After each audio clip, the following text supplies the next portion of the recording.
Weapon upgrading.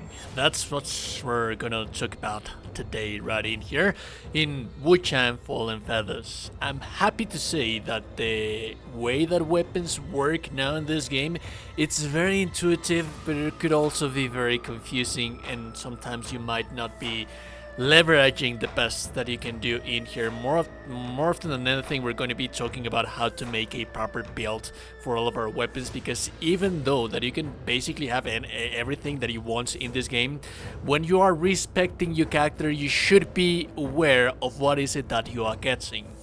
First, let's talk about weapon scaling, because weapon scaling is still very much a thing on this game, but it's not that much as it is on your regular Souls-likes. So your weapons right in here, they have the different types of scaling, and some of them are going to be stronger than other weapons based on that scaling. And the scaling value is going to be right in here. So all of the weapons have a base value when it comes to the actual damage of the weapon that it gets from its upgrades. You will see that I have two long swords right in here. They are +4, and all of my long swords are going to be +4. We'll talk about that in a little while. But you have the base damage. The base damage is always going to be fixed, and then you're going to have the scaling damage. You will see that the scaling values are actually a little bit higher on this one that I have right in here, opposite to this one that I have right in here, or on certain places, because this has level 3 strength scaling, meaning that this is going to take it the most advantage out of getting those points into strength. It's going to scale better, it's going to give me more damage than this one that has level 2 strength scaling. However, this one still sustains the level 2 strength and agility scaling, and it still very much is going to receive damage from investing points into strength and agility, right? So that's basically how scaling works. Now actually, let's talk about the actual weapon upgrades. For the weapon upgrades, you are going to need 4 types of materials. This one's right in here, because your weapons can go up to level 10 on this game. However, this is an infinite source of material, if you will. You can have as many upgraded weapons as you want to. Let's actually talk about that right now. To upgrade my weapon, I need to go to the repository right in here. Now, to upgrade the weapon, this is what upgrades the weapon. There is this little thing right in here on every single major category of your skill tree, and this is going to be true for every single weapon, and there's only going to be 4 of these guys right in here, and they're mostly going to be situated in a location where you can take advantage of the actual stat that you need. So this is very important for you to plan your character, but you need to have in mind that there's going to be 4 to get to +10 your weapon on every single weapon category. So we have 1 right in here for 3 upgrades, and then this would get us to +6, this would get us to +9, and finally this would get us to +10. And you will see that it only allows for you to place 1 level in here, because you can only have a maximum of 10 upgrades into your weapon.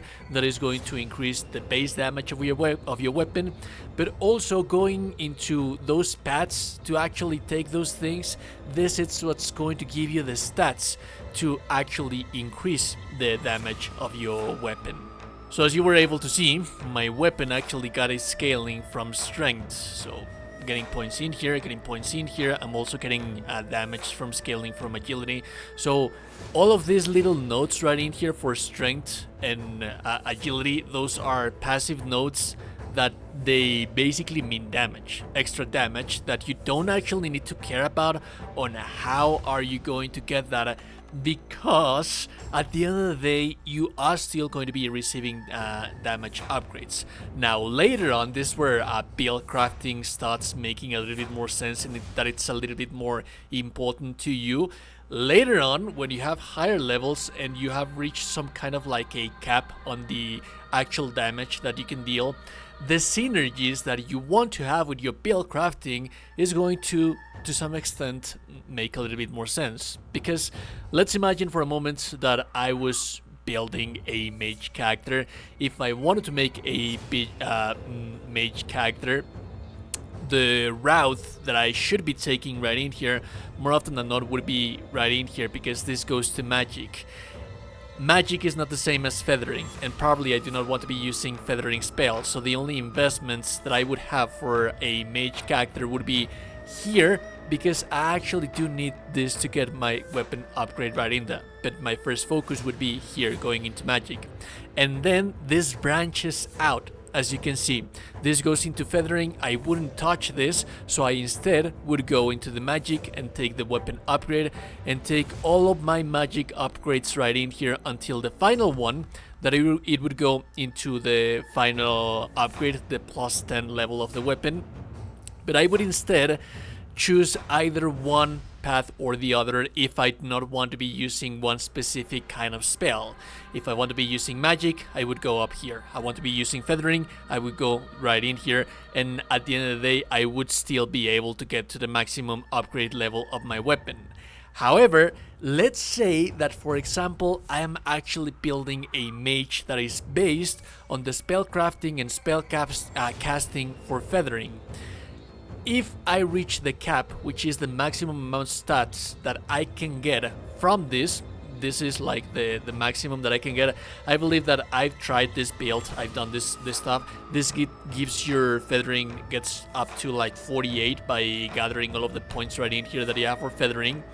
But once you are done with that, instead of placing points into magic, because you're still going to be leveling up, you're still going to be getting more points, then instead of that, you would be going into the longsword category, probably have a longsword on your offhand, a sword in your main hand, and then a longsword on your offhand, and this would give you a chance to pick more feathering points right in here to increase the spell damage of your feathering.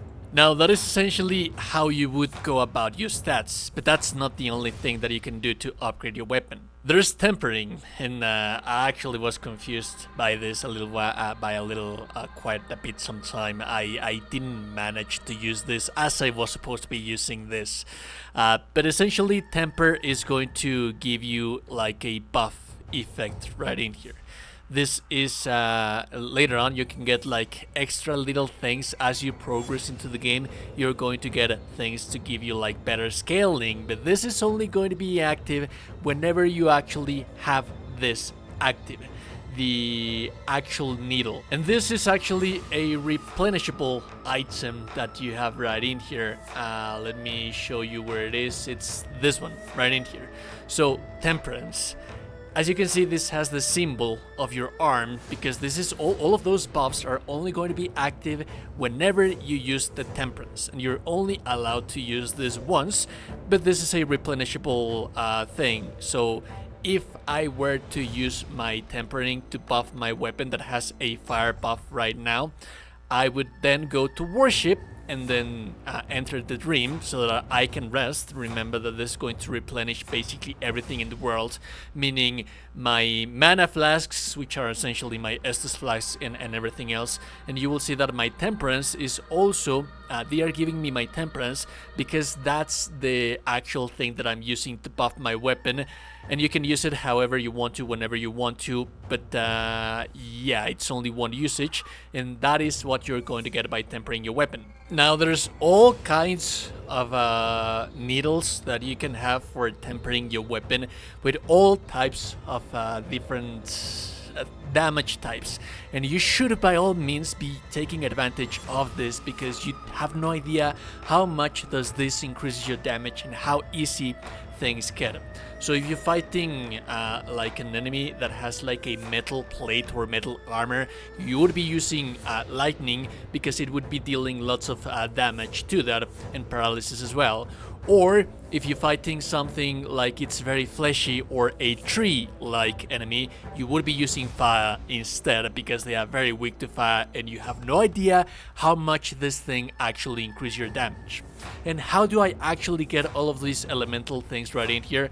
Well, it's very simple. All you have to do is just go to the Impetus repository, and this is something that, remember that you do not, it's this one right in here. So you go up here, the Rapid Temperance, and all of these are going to be like the elemental needles that you are going to need.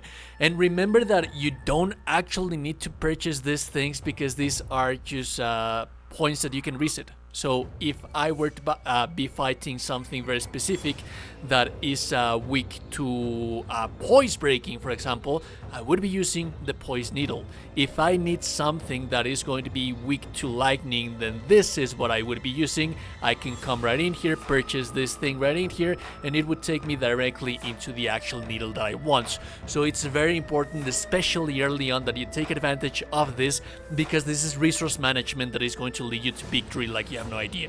Last but not least, we have Benediction. So the Benediction is just extra little things that are going to give you extra little buffs that are going to actually be very self-explanatory to you. So you have Oath, Memory, and also Wisdom. The Oath, Memory, and Wisdom are these little stones that are going to give you buffs that are going to basically complement the damage that the kind of build that you are crafting. Some of them are a little bit more general, like for example, increased damage dealt while at full health, but also the damage taken. So it's just your general buff. There's also the usage of Skyborn Might reduces damage taken for a time. This is very useful, for example, for mages, because you're always going to be casting Skyborn Might and replenishing back up. So yeah, this is very useful for mages.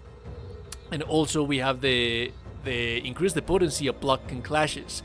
This is very useful for longswords and for daggers, because daggers have the clash mechanic inherent to them. Not only that, but you also have like the specific armor set effect that you have there. If you manage to complete, there's one thing that I do not like about this thing, and that it is that the little description that you have right in here, you will see that you cannot control how you actually read this, but essentially at first I thought that it was because of the word. It's not. It should have this, the Skyborn plume right in here. It has to have the name for the actual set to be true for that. So you will see, for example, that I have something with momentum right in here. I'm going to equip my momentum, and then I go into this. I have another momentum in here. This is building towards my killing an enemy increases your damage, and the effect is lost upon taking damage.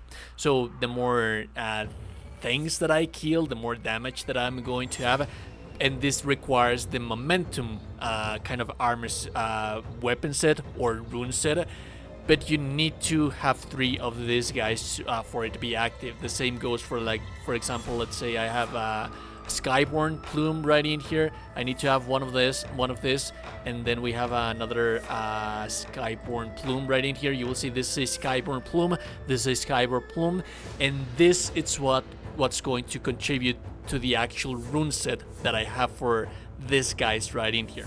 And that is basically everything that you need to know about quote-unquote PL crafting and weapon upgrade, how to get the most advantage out of your weapon, how to get the most advantage out of your build, and how to be resourceful when it comes to managing your actual resources so that you have good economy management, especially on the early stages of the game where you actually do need all of those points to craft a properly crafted character. Anyways, if you like the content, like and super appreciate it, and also you that you're a gorgeous, beautiful person, you're indeed a gorgeous and beautiful person, subscribe to the channel, you're in Discord, have a beautiful day, goodbye.